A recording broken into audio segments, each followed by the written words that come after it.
आज के प्रवचन में निवेदन इसी कड़ी के आधार पे किया जाएगा कि वह कौन सा हरि है जिसका हमें सुमिरन करना है, जिसके सुमिरन से हमारे जीवन की सार्थकता सिद्ध होगी।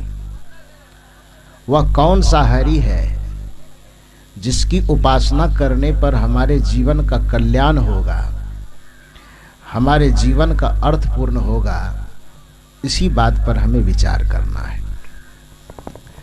सद्गुरु कबीर ने भी साखी में कहा है कि यदि आप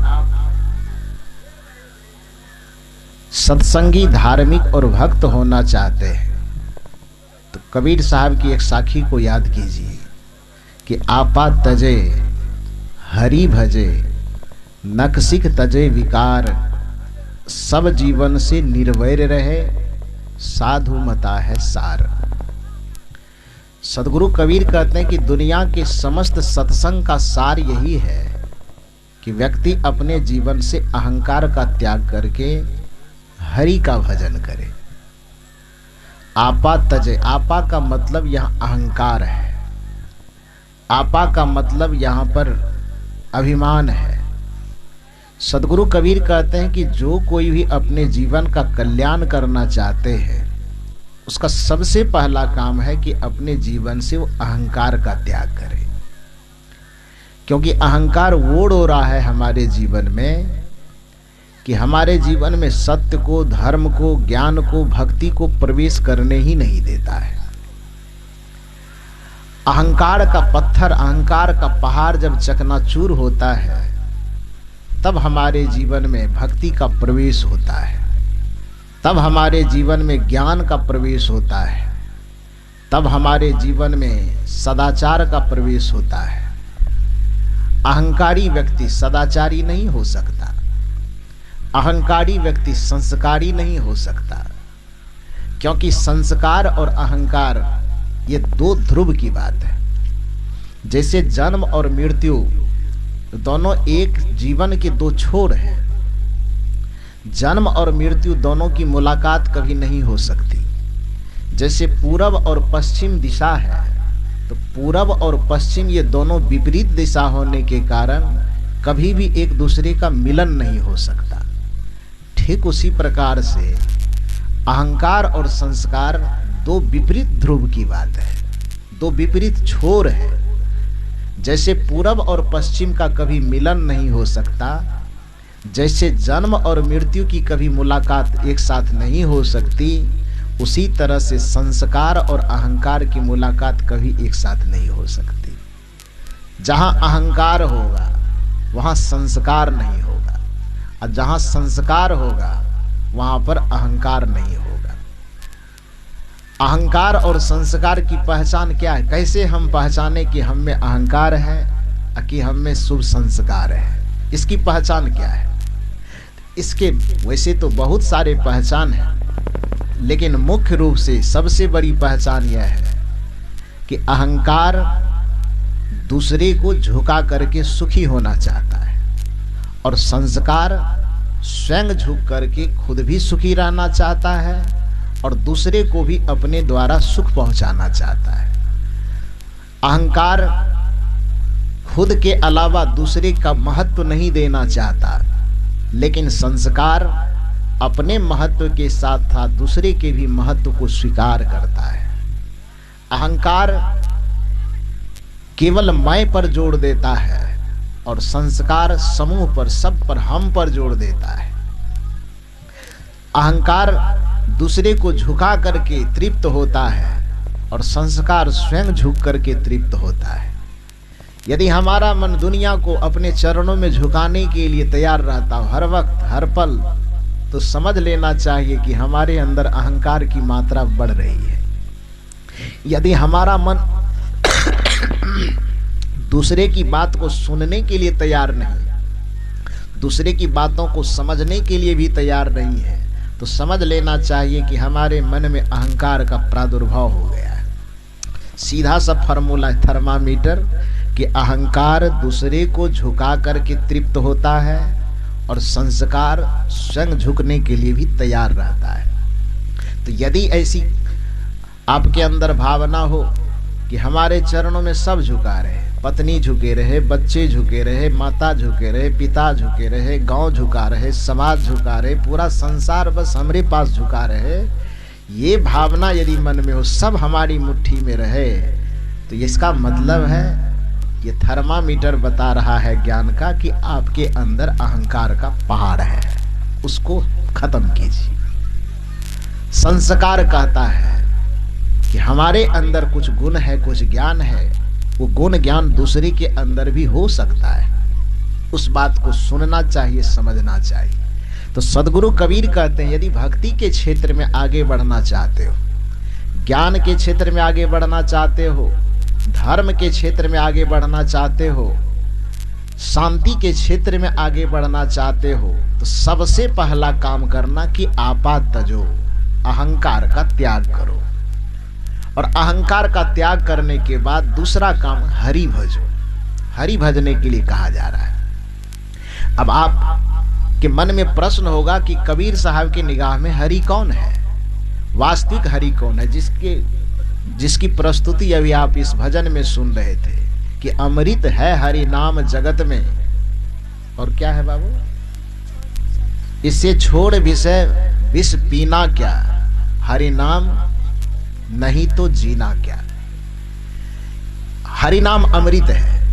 कबीर साहब भी हरि भजन करने के लिए कहते हैं। वो हरि कौन है? वैसे तो सनातन परंपरा में हरि नाम सुनते ही सीधे विष्णु जी का ख्याल आता है, क्योंकि हरि कह करके उन्हें ही संबोधित किया जाता है।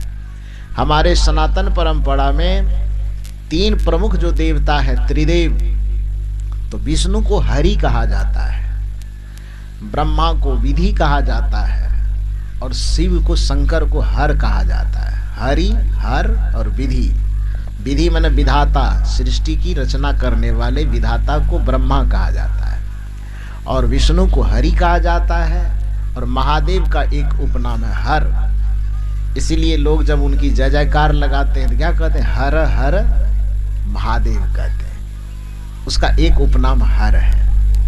तो हरि नाम सुनने के साथ ही हमें याद आता है कि शायद विष्णु जी की भक्ति करने के लिए कहा जा रहा है, विष्णु जी का नाम लेने के लिए कहा जा रहा है। ये तो किसी व्यक्ति का रखा गया नाम है, लेकिन हरि शब्द का अर्थ क्या होता है? क्या तब कबीर साहब ने भी कहा कि विष्णु जी का भजन कीजिए? नहीं। कबीर साहब ने यदि हरि शब्द को जपने के लिए कहा है तो वो विष्णु के अर्थ में नहीं कहा है, या इस भजन में जो हरि नाम सुमरने के लिए कहा गया है वो विष्णु के अर्थ में नहीं कहा गया है। तब हरि शब्द का अर्थ क्या है? हरि शब्द के दो अर्थ हैं।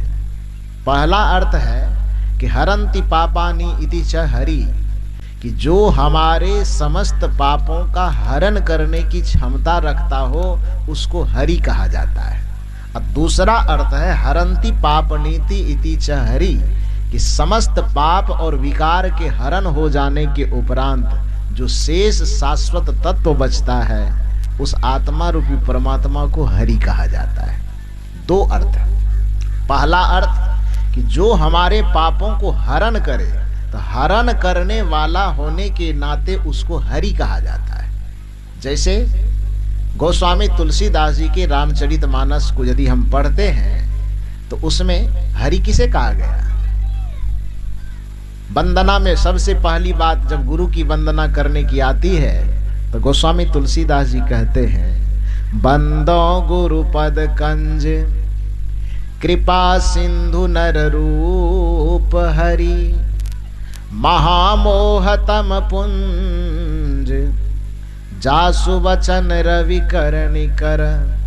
रामचरितमानस में गुरु की वंदना की गई है। उस गुरु की वंदना में गोस्वामी तुलसीदास जी हालांकि विष्णु को ही अपना हरि मानते हैं, विष्णु के अवतार श्री राम को ही अपना हरि मानते हैं, लेकिन विष्णु रूप को हरि मानने के बाद भी, विष्णु के अवतार श्री राम को हरि मानने के बावजूद भी जब हरि शब्द के विश्लेषण करने की बारी आती है तो गुरु पर उसको घटाते हैं। बंदो गुरु पद कंज कृपा सिंधु नर रूप हरि। नर के रूप में हरि कौन है? तो गुरुदेव। क्यों? क्योंकि वो हमारे पापों का हरण करते हैं। पूरे संसार में संत के अलावा हमारे विकारों का हरण कोई नहीं करता है। पूरे संसार में गुरु के अलावा हमारे जीवन के विकारों का कोई हरण नहीं करता है। और वैसे भी इस संसार में भगवान का जो अवतार हुआ है वो पाप का हरण करने के लिए नहीं हुआ है, वो पापी का हरण करने के लिए हुआ है। भगवान इस संसार में पाप नहीं हरते हैं, भगवान इस संसार से पापी का ही हरण कर लेता है। क्योंकि अवतार के जो दो प्रमुख कारण इस संसार में बताए गए और दो प्रमुख अवतार बताए गए, एक अवतार है संत का और दूसरा अवतार है भगवंत का। तो संत का अवतार जो इस संसार में होता है वह पाप के सुधार के लिए होता है, और भगवंत का जो अवतार इस संसार में होता है वो पापियों के संहार के लिए होता है। जब भगवान अवतार लेते हैं, जब कहा जाता है कि पूरे संसार में पाप और विकार का वर्चस्व हो जाता है, यदि गीता के अनुसार कहें तो यदा यदा ही धर्मस्य ग्लानिर्भवति भारत, जब जब धर्म की हानि होती है, जब जब अधर्म बढ़ने लगता है, रामचरितमानस के अनुसार इसका विश्लेषण कीजिए, तो जब जब हो ही धर्म की हानि, उपजहि असुर अधम अभिमानी, तब तब धरि प्रभु मनुज शरीरा, हरहि कृपा निधि सज्जन पीरा। ये रामचरितमानस अवतार का कारण बता रहे हैं कि भगवान का अवतार क्यों होता है। जब जब अधर्म बढ़ने लगता है, जब जब पाप बढ़ने लगता है, पापियों की संख्या बढ़ने लगती है, तो शास्त्र कहता है कि भगवान का अवतार होता है और सब पापी का गला उला काटते काटते सबका संहार करके पूरा पाप खत्म कर देता है। तो भगवान का अवतार क्यों? पाप के संहार के लिए। और संत का अवतार क्यों? पाप के सुधार के लिए। सुधार करने का मतलब पाप को हरण करना, पाप को मिटाना, पापी को मिटाना नहीं। भगवान बुद्ध इस संसार में आते हैं तो वो उंगली माल को नहीं मिटाते हैं, उंगली माल के अंदर के विकार को मिटाते हैं। सप्तऋषि मंडली आती है, सनक सनंदन सनत कुमार आते हैं तो वो रत्नाकर को नहीं मिटाते हैं, बल्कि रत्नाकर के अंदर के बुराई को मिटा करके रत्नाकर को वाल्मीकि बना देते हैं, रत्नाकर को संत बना देते हैं। और राम जी जब आते हैं इस संसार में तो रावण को नहीं सुधारते हैं, तब क्या करते हैं? रावण को सुधारते हैं कि उसके सब कुल खानदान को समाप्त कर देते हैं। क्या करते हैं? रावण का सुधार होता है कि रावण के पूरे कुल खानदान का संहार होता है? संहार होता है। कृष्ण के सामने जब कंस आते हैं तो कृष्ण जी कंस के बुद्धि का, उसके पाप का, उसके विकार का सुधार नहीं करते हैं, बल्कि कृष्ण जी पूरे कंस के पूरे बिरादरी को वहां संहार कर देते, खत्म कर देते हैं। तो भगवान जब इस धरती पर आते हैं तो वह पाप का सुधार करने के लिए नहीं आते हैं, वो पापी का संहार करने के लिए आते हैं। संत इस संसार में जब आते हैं तो पाप और विकार का सुधार करने के लिए आते हैं। इसलिए विकारों का हरण करने वाला भगवान नहीं है, विकारों का हरण करने वाला गुरु है, विकारों का हरण करने वाला संत है। तो हरि की परिभाषा क्या है? जो हमारे पाप और विकार को सदा के लिए हमारे जीवन से हरण कर ले, उसको हरि कहा जाता है। तो भगवान हमारे पाप का हरण करते हैं? करते हैं क्या? इसमें से बताइए, बजरंगबली के मंदिर में जाने से किसका किसका गांजा छूटा है? एक आदमी हाथ उठा के बताइए तो कोई।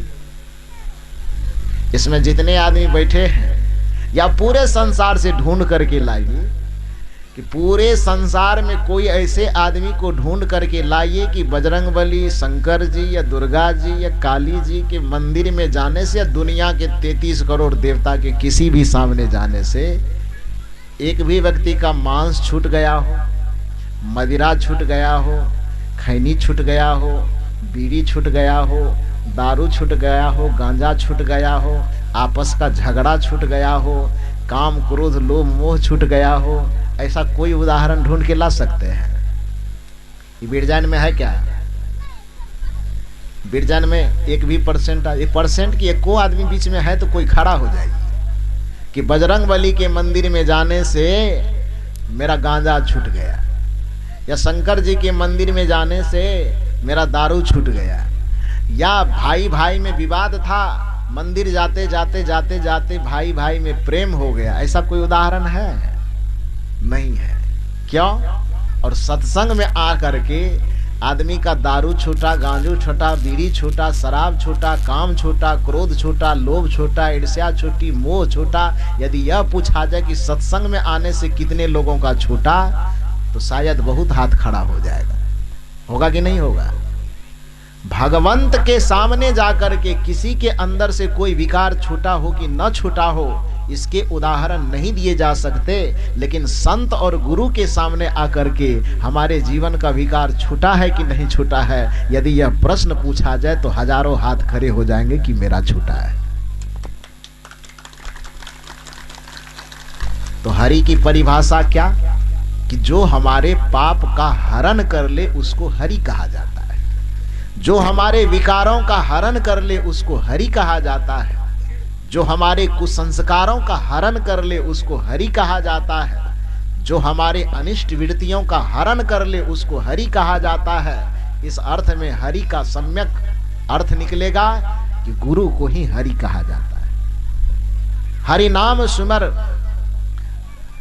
सुमरने के लिए जब कहा जा रहा है और कबीर साहब के दृष्टि में हरि का भजन करने के लिए कहा जा रहा है, तो इसका सीधा सा अर्थ है कि व्यवहारिक अर्थ में हमें गुरु का भजन करना है, व्यवहारिक अर्थ में हमें गुरु का स्मरण करना है, व्यवहारिक अर्थ में गुरु के द्वारा दिए गए जो मंत्र हैं, दीक्षा के वक्त में गुरु के द्वारा बताए गए जो नाम है, उस नाम का निरंतर स्मरण करना, उस नाम का निरंतर जपन करना, यह हरि का भजन करना है। और जिस व्यक्ति के पास गुरु का मंत्र नहीं है, गुरु के दीक्षा नहीं है, तो फिर वह व्यक्ति तो इस संसार में कितना भी कुछ कमा ले, कितना भी जमा कर ले, अंत में तो इस संसार से वो भिखारी होकर के ही जाएगा। उसको भिखारी होके जाना पड़ेगा, क्योंकि वो इस संसार में कितना भी कमाएगा तो संसार का कमाया हुआ चीज संसार में ही छूट जाएगा। इस संसार से बाहर ले जाने लायक वह कमाई करे तब तो। संसार से बाहर ले जाने लायक कमाई जो होती है वह आत्मा की कमाई होती है, और शरीर का कमाई नहीं होता है। शरीर से जो कमाया जाएगा, शरीर के लिए जो कमाया जाएगा, संबंधों के लिए जो कमाया जाएगा, मौत का दरवाजा आने पर, मौत का फाटक आने पर सब चीज फाटक के इसी पार में छूट जाएगा, उस पार कुछ जा ही नहीं पाएगा। न संबंध जाएंगे, न जमीन जाएगा, न जायदाद जाएंगे, कुछ भी नहीं जाएगा, कुछ भी साथ में जाने वाला नहीं। हम लोग भजन में गाते हैं, जाएगा जब जहां से, इस संसार से जब आप जाएंगे, जो बात मैं कह रहा हूं तो इस बात को मानने के लिए कोई जरूरी नहीं कि आप सत्संग करते हैं तभी इस बात को मानिएगा। जो बात मैं कहने जा रहा हूं कोई जरूरी नहीं है कि आप गीता, वेद, पुराण, रामायण को पढ़े हैं तभी इस बात को मानिएगा। यह एक ऐसी बात है कि आप सत्संग सुने कि न सुने, सत्संग करें कि न करें, रामायण, गीता, वेद, पुराण पढ़े कि न पढ़ें, यह एक ऐसी घटना है जो सबके आंखों के सामने गुजरती है। इसलिए सबको ये मानना पड़ेगा, चाहते हुए मानना पड़ेगा, न चाहते हुए मानना पड़ेगा, हंसते हुए मानना पड़ेगा, रोते हुए मानना पड़ेगा, लेकिन जैसे मानिएगा ये मानना पड़ेगा। वो सच्चाई क्या है? जाएगा जब जहां से कुछ भी न साथ होगा, ये सच है कि नहीं? जाएगा जब जहां से कुछ भी न साथ होगा, 2 गज कफन का टुकड़ा तेरा लिबास होगा। तेरे शरीर पे जितने चमकने दमकने वाले कपड़े हैं वो सब उतार लिए जाएंगे। 50 करोड़ की बिल्डिंग बनाए हैं, उस बिल्डिंग से झटपट में निकाल दिया जाएगा। और 50,000 1 लाख के पलंग पर सोए हैं, सोफा पे सोए हैं, उस पर से उतार करके बांस के चचरी फटड़ी पर सुता दिया जाएगा। हजारों हजार के चमकीले भड़कीले वस्त्र, वेशभूषा, आभूषण पहने हुए हैं, उसको उतार दिया जाएगा। और जिस कपड़े को कभी आप झाड़ू पोछा के लिए भी प्रयोग नहीं करना चाहते हैं, वैसे कपड़े एकदम शरीर पे ला करके ओढ़ा दिया जाएगा, वो आपका आखिरी लिबास होगा। संसार का सब चीज संसार में ही छूट जाएगा। जाएगा जब जहां से कुछ भी न साथ होगा। हकीकत यही है। 2 गज कफन का टुकड़ा तेरा लिबास होगा। ये 2 गज कफन का टुकड़ा तेरा लिबास होगा। कहा जाता है कि एक बार एक गांव में, एक नगर में एक सेठ जी था। उस सेठ के पास बहुत ज्यादा संपत्ति थी, लेकिन उस सेठ के पास भक्ति भजन की कोई संपत्ति नहीं थी। ज्ञान का, ध्यान का, गुरु भक्ति की कोई संपदा नहीं थी। एक महात्मा उस नगर में, उस इलाके में बराबर जाया करते थे। गांव के गरीब से गरीब आदमी उस संत की सेवा में, भक्ति में तत्पर रहते थे। पूरे गांव वाले लोगों ने कहा कि गुरुदेव, पूरे गांव के लोग आपकी सेवा में आते हैं, आपका सत्संग सुनने आते हैं, आपकी भक्ति करते हैं, और जिससे सब तृप्त है, सब शांत है, सब सुखी है। लेकिन इस गांव में, इस नगर में एक सेठ है। धन संपदा से तो परिपूर्ण है, लेकिन भक्ति से भिखारी है। ज्ञान के मामले में भिखारी है, आत्मधन के मामले में भिखारी है। तो इसीलिए हम लोग तो तृप्त हो ही रहे हैं, गुरुदेव कुछ ऐसी कृपा कीजिए कि वह सेठ बेचारा भी कल्याण के रास्ते पे चल पड़े। तो संत बड़ा उपकारी होते हैं। वह लोगों के हित चाहने के लिए ही संसार में आते हैं, परहित के वास्ते ही संत शरीर धरते। कहा भी गया है कि परमार्थ के कारण साधु न धरा शरीर। परमार्थ करने के कारण, दूसरे का हित करने के कारण, दूसरे का उपकार करने के कारण ही संत शरीर धारण करते हैं। तो गांव के सभी लोगों ने जब हाथ जोड़ करके संत से निवेदन किया कि सब लोग तो अपना तृप्त हो रहे हैं सत्संग सुन करके, ज्ञान भक्ति वैराग्य में लग करके, लेकिन एक सेठ जी हमारे गांव में हैं, धनवान तो बहुत ज्यादा है, जमीन जायदाद बहुत ज्यादा है, पैसा प्रतिष्ठा बहुत ज्यादा है, लेकिन घमंड के कारण, पैसे का घमंड, पद का घमंड, जमीन जायदाद का घमंड, ऐश्वर्य का घमंड इतना है कि वह भक्ति भजन से कोई लगाव नहीं रखता, संत से, गुरु से कोई लगाव नहीं रखता। तो हे गुरुदेव, कुछ ऐसी कृपा कीजिए कि जैसे हम लोग सुखी हो रहे हैं, हम लोग तृप्त हो रहे हैं, वह सेठ बेचारा भी किसी तरह भक्ति में लग जाए। तो पहले तो संत ने कहा कि देखो, ये तो उनका काम है, उनको आना चाहिए। लेकिन पूरे गांव वाले ने कहा तो फिर संत के भी मन में आ गई यह भावना कि चलो, जब सब कोई कह रहे हैं तो कोई न कोई रास्ता निकाल करके उसका भी उद्धार कर देते। यह भावना सोच करके वह एक दिन सेठ जी के यहाँ गया। और अब तो कोई न कोई रास्ता ही खोजना पड़ेगा ना, एकाएक तो जाके कहेगा नहीं कि आपको दीक्षा ले लेना है, कि सत्संग कीजिए, भजन कीजिए। कोई न कोई तरकीब लगाना पड़ेगा, कोई न कोई योजना बनानी पड़ेगी। तो महात्मा जी एक रणनीति तैयार की, दिमाग में एक नक्शा बनाए कि ऐसे ऐसे इसको बोध देना है, इस तरह से उसको ज्ञान देना है। और योजना बना करके वह महात्मा क्या किया, चला गया सेठ जी के पास और सेठ जी को कहा कि सेठ जी, इस इलाके में हमें धर्म का प्रचार करना है, भक्ति का प्रचार करना है। सुना हो कि आपके पास बहुत ज्यादा मकान है, बहुत ज्यादा कमरे हैं, तो एक कमरे में हमको रहने के लिए दिया जाए और उस कमरे में रह करके रात में विश्राम करूंगा और दिन भर इलाके में जा करके धर्म का प्रचार करूंगा, सत्संग करूंगा, भक्ति कथा करूंगा।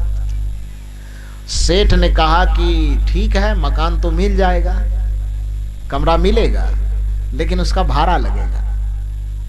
संत जी ने कहा कि अरे धर्म प्रचार करना है, ज्ञान भक्ति का प्रचार करना है, आपके पास इतने रुपए पैसे हैं, इतना मकान दुकान, इतने ऊंचे नाम, इतना ऊंचा खानदान, और एक संत से धर्म प्रचार करने के लिए पैसा लीजिएगा? लोग तो चंदा देते हैं, आप पैसा कैसे लीजिएगा?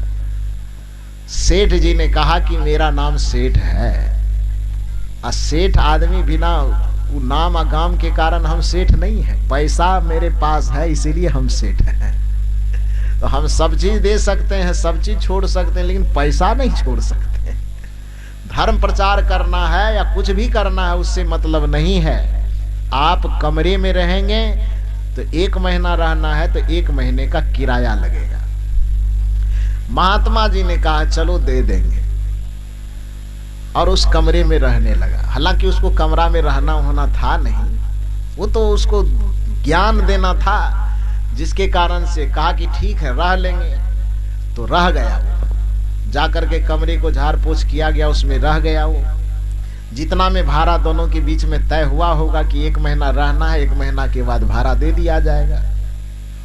संजोग से चूंकि सेठ के पास अहंकार था, मैंने पहले कहा कि जिसके अंदर अहंकार रहेगा उसके अंदर शुभ संस्कार का प्रवेश नहीं हो सकता है। जिसके अंदर अहंकार रहेगा, विकार रहेगा, उसके अंदर सत्संग, ध्यान, भक्ति और भजन का प्रवेश नहीं हो सकता। इसलिए कबीर साहब कहते कि हरि भजन करने से पहले आपा को त्यागो, अहंकार का त्याग करो। ये अहंकार छूटेगा तभी परमात्मा का भजन होगा, ये अहंकार छूटेगा तभी हरि का भजन होगा, अहंकार छूटेगा तभी आत्मा परमात्मा का अनुसंधान होगा। इसलिए अहंकार का त्याग पहले। सेठ जी के पास हर चीज का अहंकार था, तो भक्ति तो सीधे कैसे प्रवेश करेगी। गुरु देना भी चाह रहे हैं फिर भी वह नहीं ले पा रहे हैं, क्योंकि कोई भी चीज जब दिया जाता है तो लेने के लिए पात्र का खाली होना आवश्यक है। कल्पना कीजिए कि आपके पास एक बर्तन हो, जिस बर्तन में पहले से आप कंकर, पत्थर, बालू, मिट्टी भर करके रखे हैं। हम इधर से कहें कि अभी आपको हम अमृत देना चाहते हैं, दूध देना चाहते हैं, या कोई भी चीज देना चाहते हैं, और जो बर्तन आपके पास है उसमें पहले से कंकर, पत्थर, मिट्टी, गोबर ये सब भरा हुआ है। तो कोई सामान आप हमसे लेना चाहिएगा तो बर्तन का भाड़ा रहना जरूरी है कि खाली रहना? क्या रहना जरूरी है? खाली रहना। यदि आपके पास जो बर्तन है वह खाली नहीं है तो आप सामान लेना भी चाहेंगे और हम सामान देना भी चाहेंगे तो दे पाएंगे? आप चाह करके भी नहीं ले पाइएगा और हम चाह करके भी आपको नहीं दे पाएंगे। यदि कुछ मुझसे लेना है तो इसका सीधा सा मतलब है कि आपके पास जो बर्तन है वह भरा हुआ नहीं होना चाहिए, वह खाली होना चाहिए। ठीक उसी प्रकार से आपका हृदय यदि विकार से, आपका हृदय यदि अहंकार से, आपका हृदय यदि अज्ञानता से, विषय से, प्रपंच से यदि भरा हुआ है तो मंच के माध्यम से हो या गुरु अपने साधना के माध्यम से यदि आप में भक्ति, ज्ञान, धर्म का प्रवेश करवाना भी चाहेगा तो वह नहीं हो पाएगा। इसलिए संत कहते हैं कि आपा तजो, पहले अहंकार का त्याग करो, जो भरा हुआ है उसको निकालो। आपा तजो, उसके बाद हरि भजो, तब आप हरि का भजन करो, सदगुरु का भजन करो, आत्मा और परमात्मा का भजन करो। आपा तजो हरि भजो, नख सिख तजो विकार, सब जीवन से निर्वैर रहो, साधु मता है सार। सदगुरु कबीर कहते हैं कि सत्संग का सार यही है, साधु मत का सार यही है। तो वो सेठ जी के अंदर धन का, पद का, रूप का, जवानी का, ऐश्वर्य का, सब चीज का अहंकार भरा हुआ था। तो महात्मा जी वो ज्ञान देना भी चाह रहे तो उसके अंदर ज्ञान जाएगा कैसे?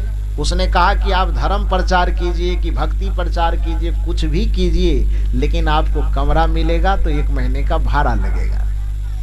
महात्मा जी ने कहा चलो भाड़ा दे दिए, रहने दो। रहने दिया गया, लेकिन महीना भर गुजर जाने के बावजूद भी सेठ जी पर कोई प्रभाव नहीं पड़ा, क्योंकि भरा हुआ है पहले से, खाली है ही नहीं तो भक्ति जाएगा कैसे? कितना भी सत्संग, धर्म, कथा सुनाने के बावजूद भी उसके अंदर बातें नहीं समझ में आ रही। अंत में महात्मा जी को लगा कि अब रणनीति में कुछ चेंजिंग करना चाहिए, बदलना चाहिए रणनीति को। इस रणनीति से बात नहीं समझ में आ रही तो रणनीति थोड़ा दूसरा बदलते हैं। और दूसरा रणनीति बदलने के बाद अभी 25 दिन ही हुआ था कि महात्मा जी अपना झोला झंडा समेटे और कमरे से निकल करके चल दिए। सुबह सुबह सेठ जी जगे तो प्रत्येक दिन सेठ जी जाकर के चेक करता था। जब नींद खुलती थी ना तो आंख खुलने के बाद सबसे पहले वो महात्मा जी के कमरे के पास जाए, चेक करे कि महात्मा जी है कि कहीं भाग उग तो नहीं गया है बिना भाड़ा दिए हुए। तो सब दिन चेक करता था। आज भी 25 दिन बीत गया, 26वां दिन है। सेठ जी जगे, आंख खुलते ही टहलते टहलते महात्मा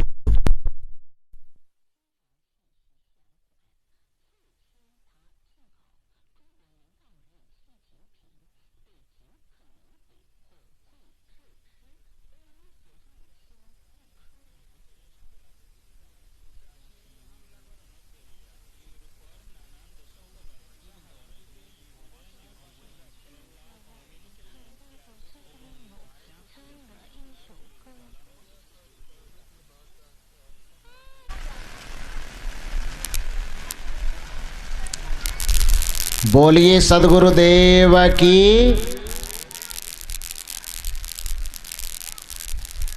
तो मैं कह रहा था, प्रत्येक दिन वह सेठ जी महात्मा के कमरे तक पहुंचता था। आज 25 दिन बीत गया, 26वां दिन शुरू हुआ। सेठ जी जगे और सबसे पहले आंख मलते मलते वो महात्मा के कमरे तक गए। हाय कि भाग गया देखने के ख्याल से। तो वहाँ जैसे जाते हैं तो देखा कि कमरे के अंदर कोई बैग, कोई लाठी कमंडल कुछ भी नहीं है और महात्मा भी नहीं है। सेठ को लगा कि सेठ जी भाग गए, और सचमुच में महात्मा जी घर से निकल गए थे। दौड़े दौड़े गया। अब महात्मा तो तेजी से जा नहीं रहा था, क्योंकि उसको जाना तो था नहीं, उसको तो कुछ शिक्षा देनी थी।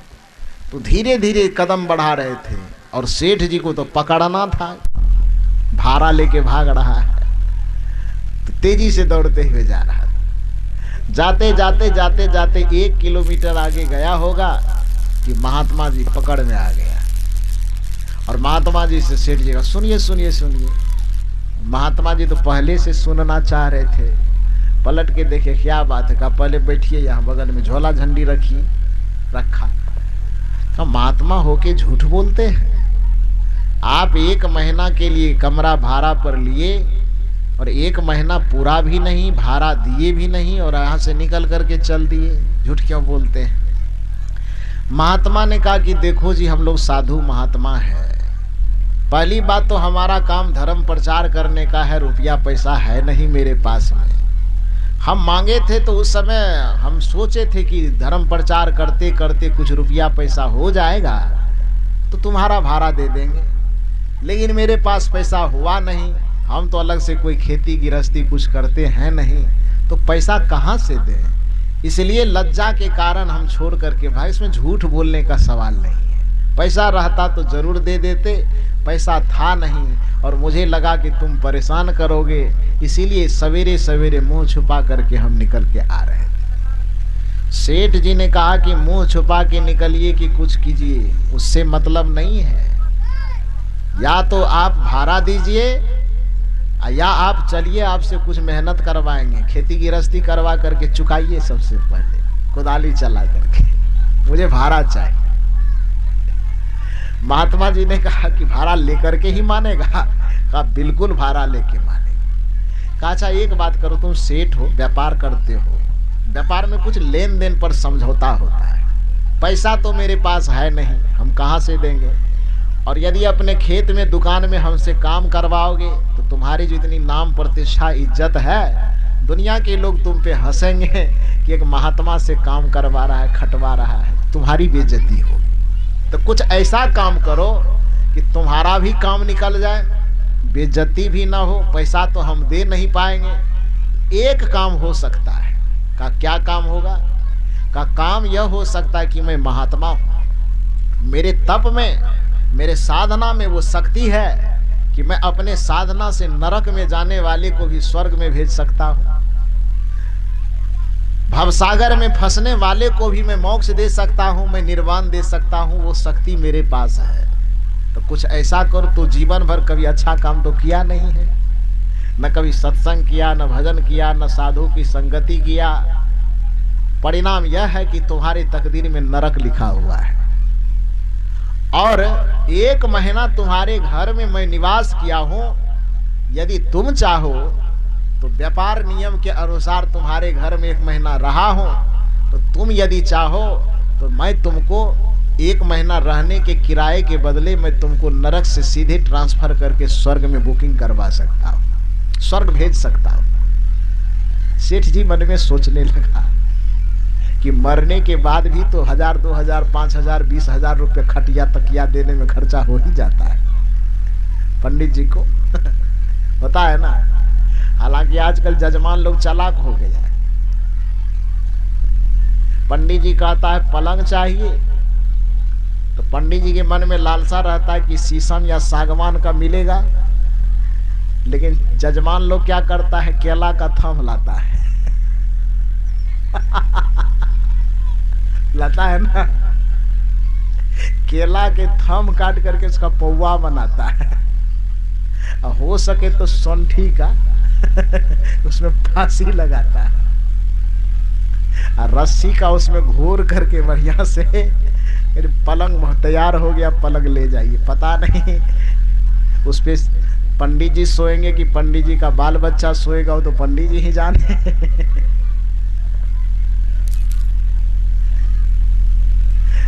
पंडित जी मांगते हैं कि मुक्ति बैतरणी पार करने के लिए फूली वाला लोटा चाहिए, तो उसके मन में कल्पना होती है कि 1 सवा सेर पानी अटने वाला लोटा देगा, लेकिन जजमान इतना तेज हो गया कि इतना छोटा लोटा खरीद के लाता है कि उंगली भी घुसाएगा तो बढ़िया से नहीं घुसेगा उसमें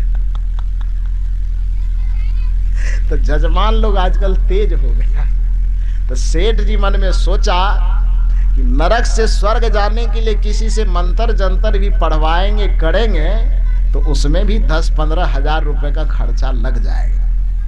और ये महात्मा गारंटी दे रहा है कि 1 महीना आपके घर में मैं निवास किया हूं, तो किराए के बदले में मेरी तपस्या से आप अपना स्वर्ग का टिकट बुकिंग करवा लो। मरोगे तो नरक नहीं जाने देंगे, तुमको स्वर्ग जाने देंगे। व्यापार करने वाला आदमी तो तोल भाव करता ही है ना। दिमाग से तौल भाव करते करते करते सेठ जी को लगा कि बड़ा सस्ता सौदा है, 2100 रुपये में यदि बैतरणी पार हो जाए तो क्या दिक्कत है। कहा ठीक है महाराज, आप जाइए और स्वर्ग का टिकट मेरा बुकिंग कर दीजिए। सेठ जी ऐसा कह करके महात्मा जी भी आगे निकल गए और सेठ जी धीरे धीरे लौट करके अपने घर आए। घर जैसे ही आ रहे थे तो घर के गेट पर ही सेठ जी की सेठानी जी खड़ी थी। तो सेठ 1 शेर तो सेठानी 1.25 शेर। स्वाभाविक है, पति के अहंकार से पत्नी का अहंकार 10 गुना होगा, क्योंकि यह नियम है कि जिस चीज को, जिस नाम को, जिस पद को, जिस प्रतिष्ठा को अर्जित करने में स्वयं का मेहनत लगता है तो कदाचित उसका अहंकार थोड़ा कम होता है। और बिना परिश्रम के ही यदि पद मिल जाए, बिना पसीना चुबाए हुए ही यश प्रतिष्ठा मिल जाए, नाम मिल जाए, शोहरत मिल जाए, तो फिर वहां अहंकार होना स्वाभाविक होता है। बहुत सारे ऐसे पद हैं जो पत्नी को अनायास मिल जाते हैं। जैसे पति पढ़ लिख करके 10 साल, 20 साल, 25 साल मेहनत करके बेचारा परीक्षा दिया, मास्टर साहब बने। अब पत्नी को मास्टरनी बनने में कितना देर लगता है?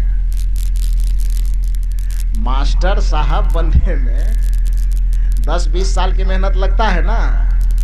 अब मास्टरनी बनने में, तो मास्टर के पत्नी है तो मास्टरनी तो हो गई, उसको पढ़ने की क्या जरूरत है। मुखिया बनने के लिए दरवाजे दरवाजे भटकना पड़ता है, सबके पैर में झुकना पड़ता है, बहुत साम दाम दंड भेद लगाना पड़ता है, तब जाकर के मुखिया जी बन पाते हैं। और मुखियन बनने में कितना देर लगता है? मुखिया जी की पत्नी है तो मुखियन हो गई, डॉक्टर की पत्नी है तो डॉक्टरनी हो गई ना। तो डॉक्टर बेचारा बना है तो डॉक्टर बनने का जितना घमंड इसको नहीं होगा, तो उससे ज्यादा घमंड डॉक्टरनी साहब को होगा कि नहीं होगा? सेठ जी को सेठ बनने में बहुत तिक्रम करना पड़ा होगा, लेकिन सेठानी को क्या तिक्रम, वो तो सेठ जी की पत्नी है तो सेठानी हो गई। तो स्वाभाविक है कि उसका अहंकार थोड़ा सेठ से भी ज्यादा होगा। सेठ जी महात्मा जी से डील करके, महात्मा जी से बातचीत करके लौट करके आ रहे थे। सेठानी दरवाजे के गेट पर मुंह लटकाए खड़ी थी। देखा कि सेठ जी मुस्कुराते मुस्कुराते आ रहे हैं। सेठानी पूछी, महात्मा पैसा दे दिया क्या? सेठ जी कहते हैं पैसा तो नहीं दिए, वहां भी हम अपना व्यापार वाला दिमाग लगाए। अरे भाड़ा देता भी तो 100 रुपए देता, और क्या देता, लेकिन हम ऐसा डील करके आए हैं कि मरने के बाद जिसमें 20-25 हजार खर्चा होगा जिस स्वर्ग को पाने में, जिस स्वर्ग तक जाने में, 1 महीना के भाड़ा में ही हम स्वर्ग का टिकट डील करके आए हैं। अपने लिए भी तुम्हारे लिए भी चिंता मत करो, स्वर्ग पहुंच जाए। सेठानी ने कहा कि सब दिन गधा के गधे रह गए।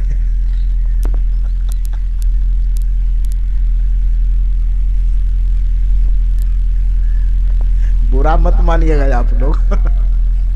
इन लोगों के नजर में आप लोगों का वैल्यू वही है। सेठानी ने कहा कि सब दिन गधा के गधे रह गए। आप वहां पर जाकर के आखिर उसने आपको कह दिया कि स्वर्ग भेज दे, क्या गारंटी है कि उसके पास पावर है? कोई पहचान दिया है, कुछ दिया है आपको? उसके एग्रीमेंट जो हुआ आप दोनों के बीच में, तो उसकी कुछ निशानी मिली है आपको? मरने के बाद आप यहाँ से जाएंगे तो कैसे पहचानेगा कि ये सेठ जी है, ये सेठानी जी है? कुछ तो प्रमाण होना चाहिए ना। वो प्रमाण लेकर के आए। सेठ जी माथा खुजलाने लगा कि ये तो प्रमाण तो लिए नहीं। सेठानी ने कहा जाइए दौड़ करके, अभी ज्यादा दूर नहीं गया होगा। सेठानी के कहने पर सेठ जी फिर दौड़ करके गया। दौड़ते दौड़ते दौड़ते दौड़ते गया, फिर सेठ जी को पकड़ा, ये महात्मा को पकड़ा और महात्मा से कहा कि महाराज कि आप तो सीधे हमको बेवकूफ बना करके जा रहे थे। महात्मा ने कहा क्या हुआ? कहा वो तो सौभाग्य मनाइए कि हमारी सेठानी थोड़ा बुद्धिमान है। हमारी तो बुद्धि काम नहीं की, लेकिन सेठानी का बुद्धि काम कर गई कि आप कह तो दिए कि स्वर्ग जाना है, स्वर्ग भेजना, हमको भी जाना है, लेकिन एग्रीमेंट जो हम दोनों के बीच में हुआ है तो उसकी कुछ पहचान तो होनी चाहिए ना। वो पहचान तो आप दिए नहीं। जब यहाँ से जाएंगे तो आप जानिएगा कैसे कि यही सेठ जी है जिसका भाड़ा हमारे पास है? इसके पहचान के लिए कुछ निशानी चाहिए। महात्मा जी ने कहा कि देखो वो स्टाम्प वगैरह बना करके तो नहीं दे सकते हैं, निशानी कुछ लेना। अपना झोला में हाथ दिया और झोला में से हाथ निकाल करके देखा तो एक सुई हाथ में आया। सुई, कपड़ा ऊपर सीने वाला सुई लिया। महात्मा जी ने कहा कि देखो ये मेरी सुई है, इसका मैं प्रयोग बहुत दिन तक किया हूं, इसलिए सुई को मैं जानता हूं कि ये मेरा ही सुई है, मेरी ही सुई है। ये सुई तुम ले जाओ, आधा इसमें से तोड़ करके तुम सेठानी को दे देना और आधा तुम रख लेना।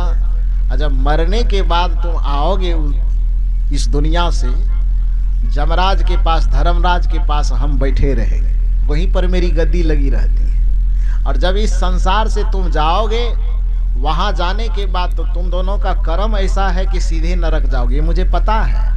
हम पढ़ रहे हैं तुम्हारे मस्तक को, और मुझे पढ़ने के बाद पता चल रहा है कि तुम सीधे नरक जाओगे। तुम्हारा खाता वही यही बता रहा है। तो जैसे ही तुमको नरक भेजने लगेगा, ये सुई तुम मुझको दिखा देना।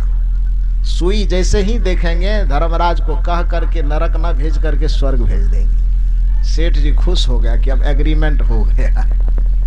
सुई लिया, सेठानी के पास गया और सेठानी से कहा कि महात्मा जी ने एग्रीमेंट के तौर पर यही सुई दिया है और कहा है कि आधा तुम तोड़ के रख लेना और आधा सेठानी को दे देना। सेठानी वाकई में थोड़ी बुद्धिमान थी।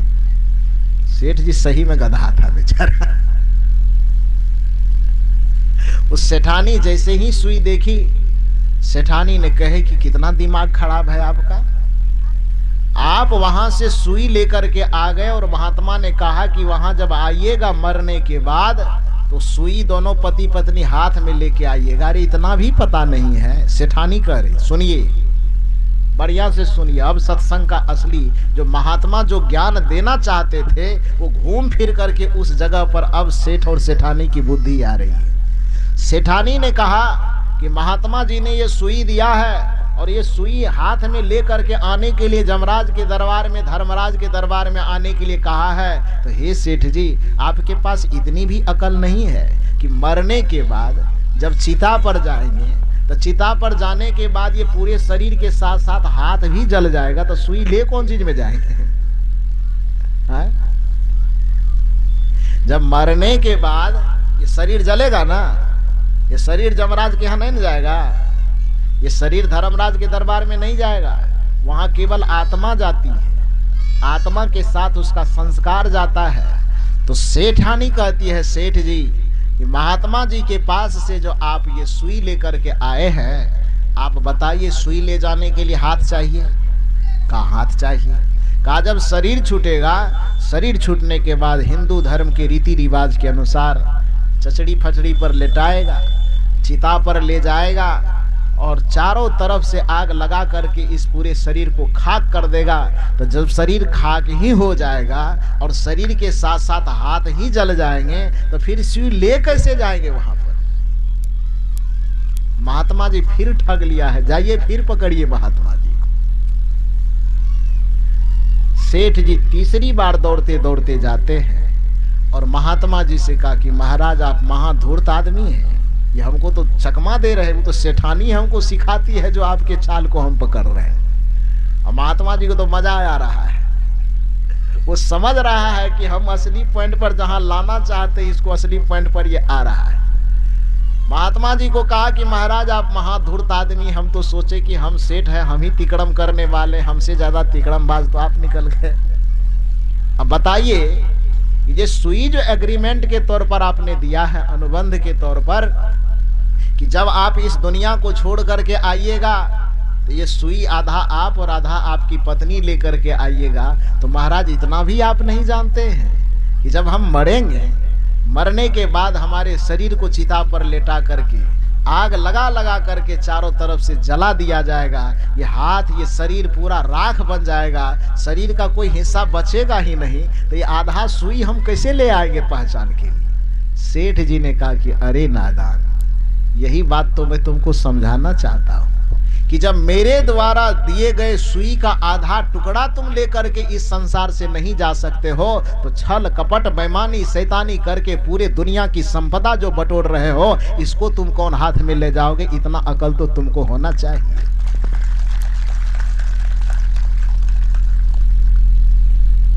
खाने के लिए यदि जमा करते हो तो खाने के लिए इतना जमा करने की क्या जरूरत है? पहनने के लिए ही यदि जमा करते हो, अर्जित करते हो, तो पहनने के लिए इतना तिकड़म करने की क्या जरूरत है? पहनने में जितना लगता है वो भक्ति करके भी, साधना सत्संग भजन करके भी खाने के लायक कमाया जा सकता है। साधना भक्ति भजन ज्ञान ध्यान करके भी पहनने के लायक कमाया जा सकता है।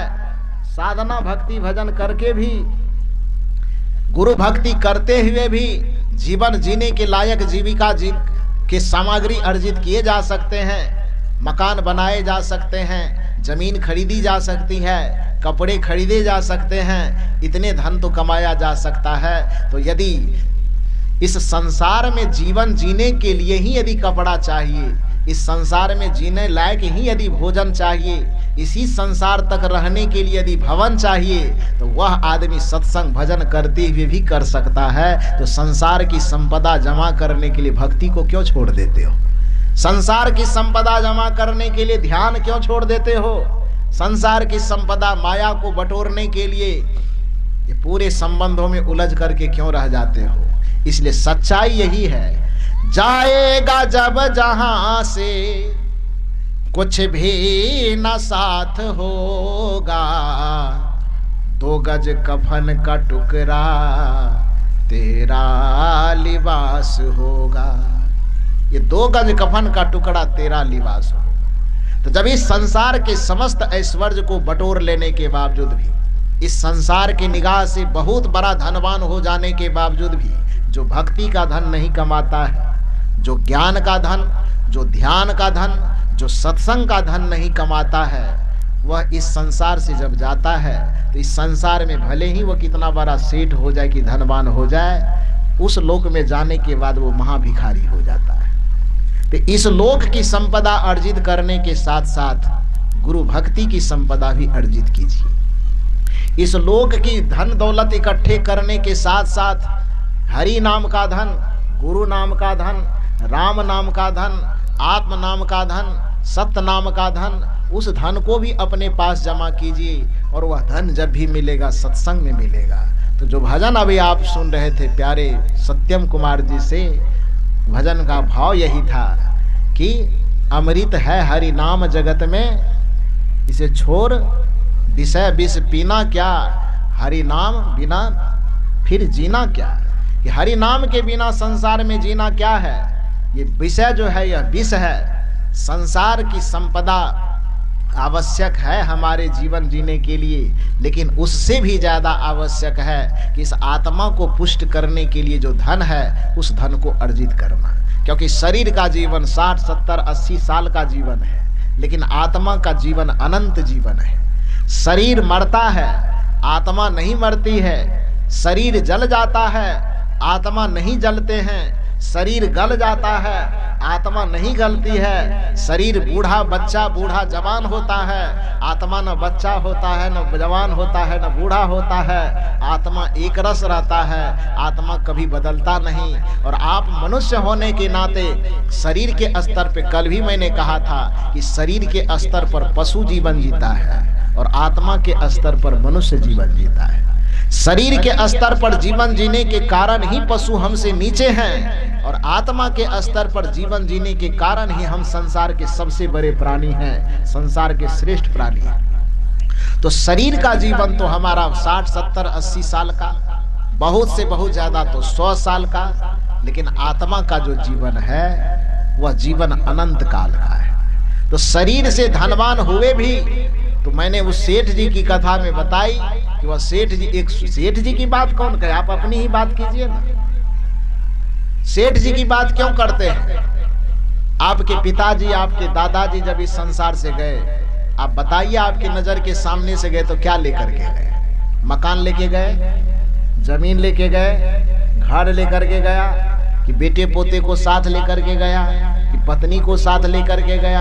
अरे छोड़ दीजिए सब की बात। जिस शरीर को खिला पिला करके 60, 70 साल तक पोसा गया, उस शरीर के एक चमड़े तक को भी साथ लेके गया? नहीं लेके गया। जीवन का हकीकत यही है। तो जब इस संसार से कमाई हुई कोई भी चीज, संसार से अर्जित कोई भी चीज संग में नहीं जा सकता, तो ये 60, 70 साल के जीवन के लिए आत्मा को भिखारी क्यों बना रहे हैं? आत्मा को कंगाल क्यों बना रहे हैं? आत्मा यदि धनवान होगा तो आत्मा निर्वाण पद पर जाएगा, आत्मा सिंहासन पर बैठेगा और राम नाम के धन से, भक्ति के धन से, ज्ञान के धन से, सत्संग के धन से यदि आपकी आत्मा हीन रही, खाली रही, आत्मा के पास धन संपदा यदि नहीं रहेगा भक्ति का, भजन का, तो फिर आप नरक में धकेल दिए जाएंगे, दुख भोगने के लिए विवश होंगे और पशु योनि में, त्रियग योनि में फेंक दिए जाएंगे।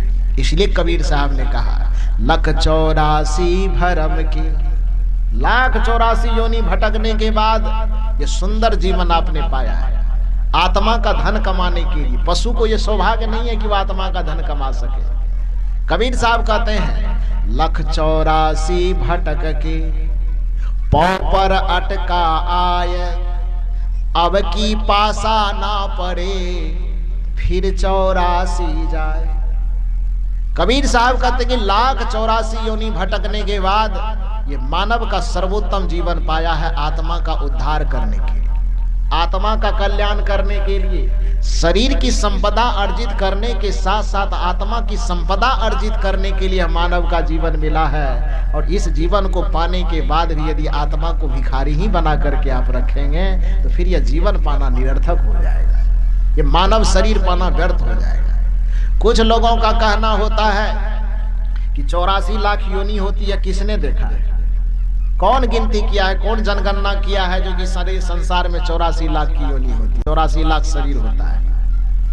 बहुत लोग प्रश्न करता है, ऐसे महात्मा लोग कह देता है। तो 84 लाख का शरीर हो कि ना हो ये अलग बात है, लेकिन जितने शरीर इस संसार में है वो 84 के ही फेड़ में बंधा हुआ है। हमारा शरीर हो कि आपका शरीर हो कि दुनिया के किसी का भी शरीर हो, 84 कोष में बंधा हुआ है, 84 में बंधा हुआ है। आप कहें कैसे? इसको गणित के हिसाब से जोड़ करके देखिए। एक मनुष्य के शरीर की लंबाई कितनी होती है? अपने हाथ से यदि मनुष्य अपने शरीर को नापे तो अपने हाथ से एक आदमी का शरीर कितने हाथ का होगा? कितना हाथ का? हम अपना हाथ से अपना शरीर नापेंगे तो मेरा भी 3.5 होगा।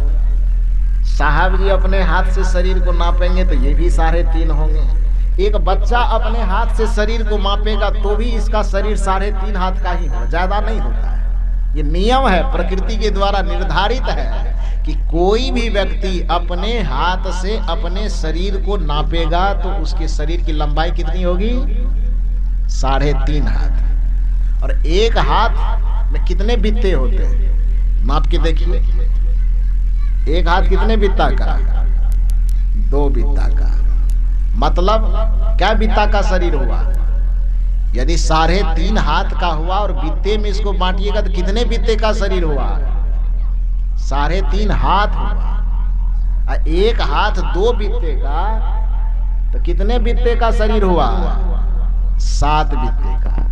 एक बित्ते की लंबाई कितनी होती है? 12 उंगली। नाप करके देखिए, एक बित्ता फैलाइए, इसको नाप करके देखिए, 5, 5, 10 और 2 उंगली। कितना उंगली का होता है? एक बित्ते की लंबाई कितनी? 12 अंगुल। तो यदि हमारा शरीर 3.5 हाथ का है, इसका मतलब बित्ते से नापेंगे तो 7 बित्ते का हुआ और एक बित्ता 12 उंगली का होता। तो 12 गुना 7 बराबर कितना हुआ? ये आत्मा जो कैद है ये कितना में कैद है? 84 उंगली में कैद है ना?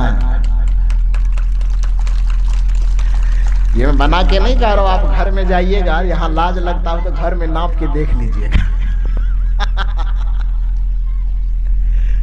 3.5 हाथ का काया है, 3.5 हाथ का शरीर है, एक हाथ 2 बित्ते का होता है तो 7 बित्ता का शरीर हुआ और एक बित्ता 12 उंगल का होता है, यानी 12 गुना 7 बराबर 84 होता है। सदगुरु कबीर कहते हैं कि जितने भी शरीर है, भले ही 84 लाख अलग अलग शरीर हो कि ना हो, लेकिन इस धरती पर जितने शरीर है वो सभी शरीर 84 उंगुल का ही है। इसलिए आत्मा चाहे मनुष्य के शरीर में हो कि आत्मा चाहे अन्य प्राणी के शरीर में हो, वो 84 लाख योनि में ही 84 में ही बंधा हुआ है। इस 84 रूपी कारागार से आत्मा को मुक्त करना चाहते हैं तो हरि का भजन, गुरु का भजन, आत्मा परमात्मा का भजन करना ही होगा। इसके अलावा कोई विकल्प नहीं है।